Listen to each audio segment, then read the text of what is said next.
So the Treasury is now going to intervene on the long end of the yield curve. I talked about this last year.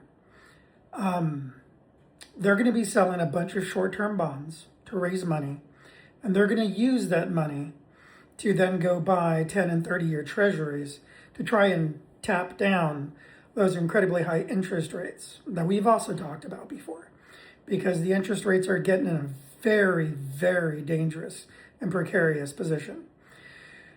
This is the third revision of Operation Twist. If you go Google it, look up the history of it, it's never really been successful. The first time has historically been considered a failure. The second time worked for a few months, and that's it.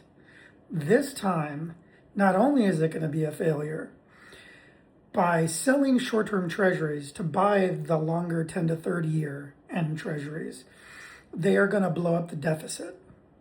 Not only are they going to blow up the deficit, because they're tapping down the 10 to 30 year treasuries, they're going to be stimulating the wrong part of the economy, which is going to supercharge inflation. This is going to force the Fed to raise interest rates even more than they might have already been planning to. And this is only going to work for a few months because the bond vigilantes are going to come out in force, and it's going to get even worse than it would have without them. Now, we can all agree, or most of us, that this is the failure of the Board of Governors of the Federal Reserve to not come out with clear and concise statements regarding the position of the Fed and future and forward guidance, meaning that this is an enormous failure of Kevin Walsh.